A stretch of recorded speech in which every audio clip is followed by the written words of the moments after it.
শিলচর আকাশবাণী কেন্দ্র থেকে আসা আজকের সকালের বিশেষ খবর। আহমেদাবাদে বিমান দুর্ঘটনায় সংঘটিত স্থান থেকে একটি ডিজিটাল ভিডিও রেকর্ড উদ্ধার। প্রধানমন্ত্রী নরেন্দ্র মোদীর দুর্ঘটনাস্থল পরিদর্শন। ধুবড়ী শহরে আইনশৃঙ্খলা ও সাম্প্রদায়িক সম্পত্তি অটুট রাখতে কঠোর ব্যবস্থা গ্রহণের জন্য জেলা প্রশাসনকে মুখ্যমন্ত্রী ডক্টর হিমন্ত বিশ্ব শর্মার নির্দেশ। লাচিত বরফুকনের বীরত্বপূর্ণ জীবনকাহিনী সমগ্র দেশে প্রচারের জন্য দেশে ৪৫,০০০ গ্রন্থাগারকে মহাবীর লাচিত বরফুকনে গ্রন্থ প্রেরণ এবং বিভিন্ন কার্যসূচির মাধ্যমে আজ কাছাড় জেলায় প্রতিষ্ঠা দিবস পালিত।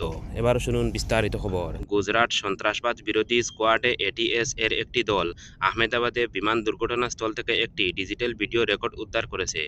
এই দুর্ঘটনায় তদন্ত অব্যাহত রয়েছে এবং নিরাপত্তা সংস্থাসমূহ সেই স্থানে সক্রিয়ভাবে অভিযান চালিয়ে যাচ্ছে।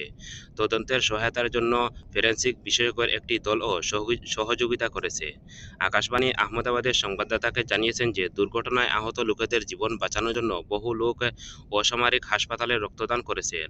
সেনাবাহিনী আহমেদাবাদের সামরিক কন্টেনমেন্টের রক্তদান শিবিরে আয়োজন করেছে। এদিকে প্রধানমন্ত্রী নরেন্দ্র মোদী আজ সকালে আহমেদাবাদে অসামরিক হাসপাতালে উপস্থিত হয়ে এয়ার ইন্ডিয়া বিমান দুর্ঘটনায় আহত লোকেদের শারীরিক অবস্থা খোঁজ খবর নেন। প্রধানমন্ত্রী দুর্ঘটনাগ্রস্ত বিমানটি একমাত্র জীবিত ব্যক্তির ভারতীয় মূল্যের ব্রিটিশ নাগরিক বিশ্বাস কুমার রমেশের সঙ্গেও সাক্ষাৎ করেন। শ্রী মোদী ঘটনাস্থলও পরিদর্শন করেন। তিনি বিমান দুর্ঘটনায় নিহত গুজরাটের প্রাক্তন মুখ্যমন্ত্রী বিজয় রূপানীর পরিবারের সঙ্গেও সাক্ষাৎ করেন। উল্লেখ্য, এয়ার ইন্ডিয়া বোয়িং 7878 ড্রিমলাইনার বিমানটি গতকাল আহমেদাবাদ বিমানবন্দর থেকে লন্ডন অভিমুখে উড়ানের ঠিক পর মুহূর্তেই আহমেদাবাদের বিজে মেডিকেল কলেজের পার্শ্ববর্তী আবাসিক এলাকায় দুর্ঘটনাগ্রস্ত হয়। পাইলট এবং ক্রু মেম্বার সহ বিমানটি 141 জন যাত্রী নিহত হন। আসামে রাজ্যসভায় 2টি আসনে এনডিএ প্রার্থী বিনা প্রতিদ্বন্দ্বিতায় জয়লাভ করেছে। এই আসন দুইটির জন্য বিরোধী দল কোনো প্রার্থী না দেওয়ায় গতকাল মনোনয়ন প্রত্যাহারের শেষ দিনে 2 জন প্রার্থী জয়ী বলে রাজ্যসভার নির্বাচিত আধিকারিক ঘোষণা করেন। আসাম বিধানসভা প্রাঙ্গণে থাকা রাজ্যসভার নির্বাচন পরিচালনা কার্যালয় থেকে 2 জন প্রার্থী এই গতকাল জয়ের প্রমাণপত্র গ্রহণ করেন। উল্লেখ্য, আগামী বীরেন্দ্র প্রসাদ বৈশ্য ও বিজেপির সাংসদ মিশন রঞ্জন দাসের কার্যকাল শেষ হবে।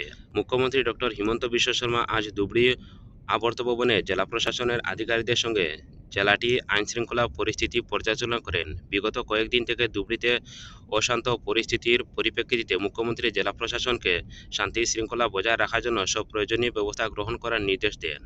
এছাড়া অতিরিক্ত নিরাপত্তা বাহিনী নিয়োজিত করার বিষয়েও তিনি অবগত করেন। ডক্টর শর্মা জেলাটিতে যে কোনো ধরনের অপ্রীতিকর পরিস্থিতি সৃষ্টিকারীকে দেখামাত্র গুলি করার জন্য প্রশাসনকে কঠোর নির্দেশ দেন। ভারতীয় রিজার্ভ ব্যাংকে আরবিআই বন্ধ হয়ে থাকা অ্যাকাউন্ট ও মালিকানাবিহীন জমা ধনের অ্যাকাউন্ট সক্রিয় করার জন্য সব শাখাতে কেওয়াইসি আপডেট সুবিধা ব্যবস্থা করতে সব ব্যাংককে নির্দেশ দিয়েছে। রিজার্ভ ব্যাংকে গতকাল প্রকাশ করা এক বিজ্ঞপ্তিতে বলা হয়েছে যে ব্যাংকগুলিতে ভিডিও গ্রাহক শনাক্তকরণ প্রক্রিয়ার মাধ্যমে এ ধরনের অ্যাকাউন্টে অর্থের জন্য কেওয়াইসি আপডেট সুবিধা প্রদান করতে চেষ্টা চালানোর দরকার। এছাড়া ব্যাংকগুলিতে বন্ধ হয়ে থাকা অ্যাকাউন্টগুলি সক্রিয় করার জন্য সংশ্লিষ্ট ব্যাংকিং সেবা প্রতিনিধির সহায়তা নিতে বলা হয়েছে।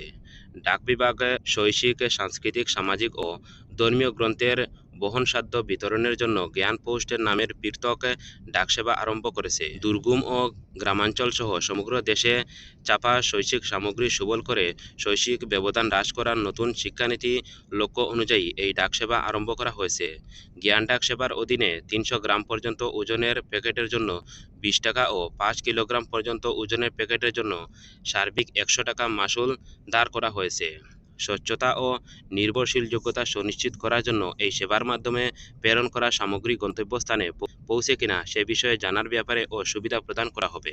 আসাম সরকার লাচিত বরফুকনের বীরত্বপূর্ণ জীবনকাহিনী সমগ্র দেশে প্রচারের জন্য দেশের 45,000 গ্রন্থাগারকে মহাবীর লাচিত বরফুকন শীর্ষ একটি গ্রন্থ প্রেরণ করেছে।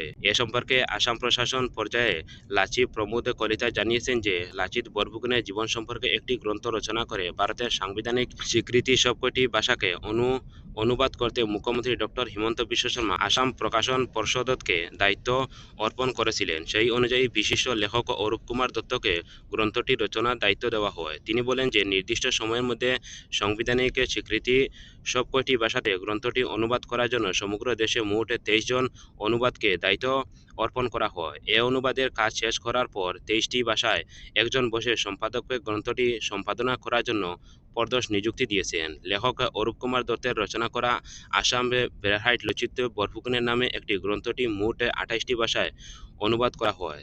দেশের প্রথম সারি বিশ্ববিদ্যালয় ও কলেজের গ্রন্থের গুরুত্বপূর্ণ গ্রন্থের তালিকায় এই গ্রন্থটি লেখা হয়েছে বলে আসাম প্রশাসন পর্ষদের সচিব জানিয়েছেন। কাছাড় জেলা প্রশাসনের উদ্যোগে আজ বিভিন্ন কার্যসূচির মধ্য দিয়ে জেলায় প্রতিষ্ঠা দিবস পালন করা হয়েছে। এই উপলক্ষে জেলা আয়ুক্তের কার্যালয় প্রাঙ্গণে স্বেচ্ছায় রক্তদান শিবিরের আয়োজন করা হয়েছে। শিবিরে জেলা আয়ুক্ত মিতুল যাদবও রক্তদান করেন। এছাড়া আসাম রাজ্য গ্রামীণ জীবিকা মিশনের উদ্যোগে একটি হস্তশিল্প প্রদর্শনী আয়োজন করা হয়েছে।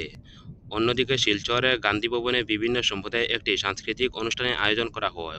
অনুষ্ঠানে কাছাড় জেলায় দুজন আসাম গৌরব পুরস্কার বিজয়ীকে মান্তাং মার এবং নির্মল দে সম্বর্ধনা জ্ঞাপন করা হয়। শিলচর সহ বিভিন্ন স্থানে অব্যাহত থাকা প্রচণ্ড গরম এর প্রকোপ এবং অব্রতা থেকে জনসাধারণের পরবর্তী 48 ঘন্টা কিছুটা স্বস্তি পাওয়ার সম্ভাবনা রয়েছে। বর্জার আঞ্চলিক আবহাওয়া বিজ্ঞান কেন্দ্রে আবহাওয়া পূর্বাভাস অনুযায়ী আজ রাতে গুয়াহাটি ও এর পার্শ্ববর্তী অঞ্চলগুলিতে বজ্রবিদ্যুৎ সহ মাঝামাঝি বৃষ্টিপাতের সম্ভাবনা রয়েছে। আগামীকাল রবিবার থেকে রাজ্যের বিভিন্ন অঞ্চলে বৃষ্টিপাতের সম্ভাবনা রয়েছে।